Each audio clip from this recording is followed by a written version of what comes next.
So next up, we're gonna go with Dragon Ball Daima.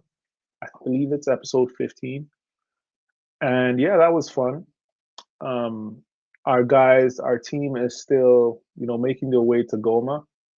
And of course, who would turn up but the beta beta version of the Ginyu Force, right? These guys, I do like it that they do have humanity. They're not they're obviously weak, right? They get washed easily. Vegeta clears them. It's not even a competition. It's like I expected them to kind of put up a fight, but it was just terrible. Like I don't even know what makes them special compared to the to the other, riffraff running around. Like you couldn't do anything. Like it was so bad, but it was so underwhelming. It was like I knew they were gonna lose. Just of how comical they were. I knew they were gonna lose, but I thought they'd at least try. But it was just terrible. But they get wrecked.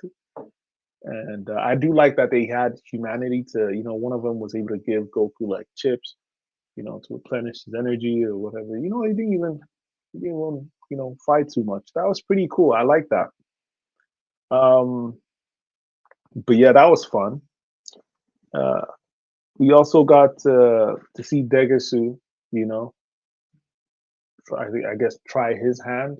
I can't tell what that dude's plan is. Like over the whole season, we've started to see, you know, he makes certain faces where he's like, first of all, he's very subservient to Goma, but then sometimes he makes certain faces where it looks like he's thinking about something that Goma is not thinking about. Like he's like, oh, you know, like he's scheming something on his own end. And, he's confronted about it when he's trying to take away Dende. And I think he's saying like he's gonna be the demon. I don't believe that for a second. He's just saying it makes it sound like he's gonna be the next demon lord. I don't buy it.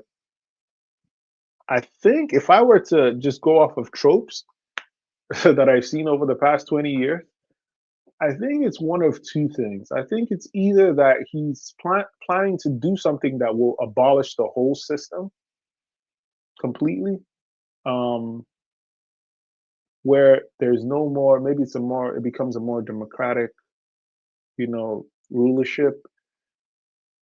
He's just going about it in his own way. Like you want to work your way up the power structure, maybe at the end betray Goma and then create your own system, or he really is just trying to get Goma to be in there.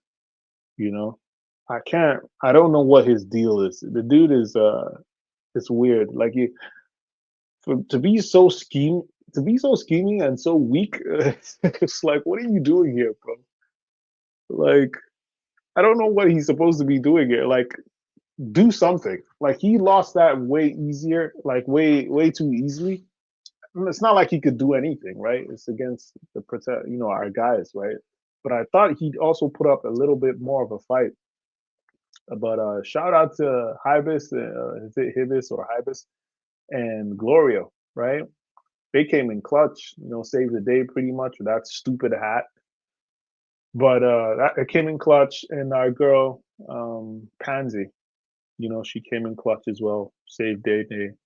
With Glorio though, because they end up finally running into Arinsu, and it's like, what is his story? You can tell, obviously we already know he's working for her behind the scenes, but the reason is why. Now he's starting to sweat. And again, I'm sure you all saw this. You don't need 20 years watching anime to see this, but I'm sure you all saw this coming from a mile away.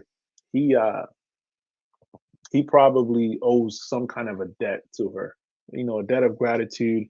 Maybe she saved him from certain death on a whim, and he wants to repay the favor, or she has something on him that makes him have to be obedient. And he's trying. Like, I mean, you can tell. You can see he's having an inner conflict, right? He's sweating and he's like, oh man.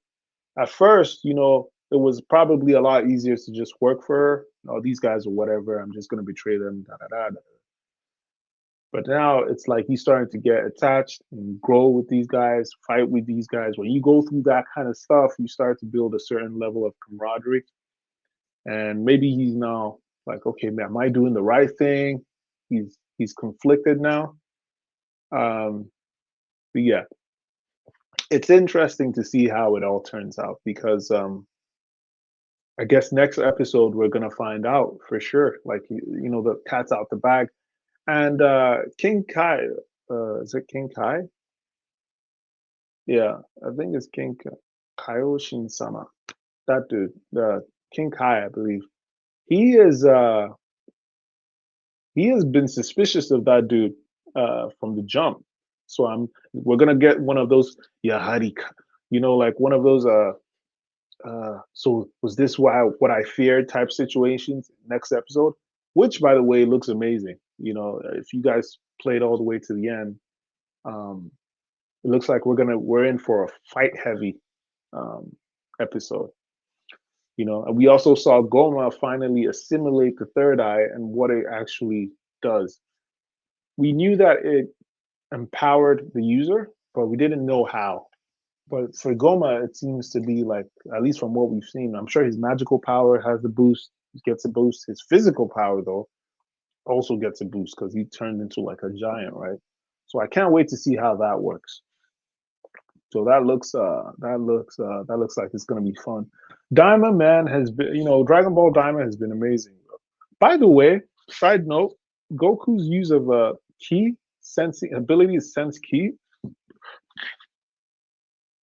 I don't think I've truly understood the magnitude of that thing because I always assumed everyone else could do it, right? Not in this world, not in this demon or the Makai realm, whatever. I'm talking about like back at Earth in his world. Well, not everyone, but like the Z fighters, right? Everyone could sense ki, whatever. But I didn't know that, which I don't know how I didn't think, deeply enough. But like, because Piccolo and Vegeta, they depended on him to find Dende. I'm like, you guys can sense ki too. Why don't you pick him up? Why are you asking me?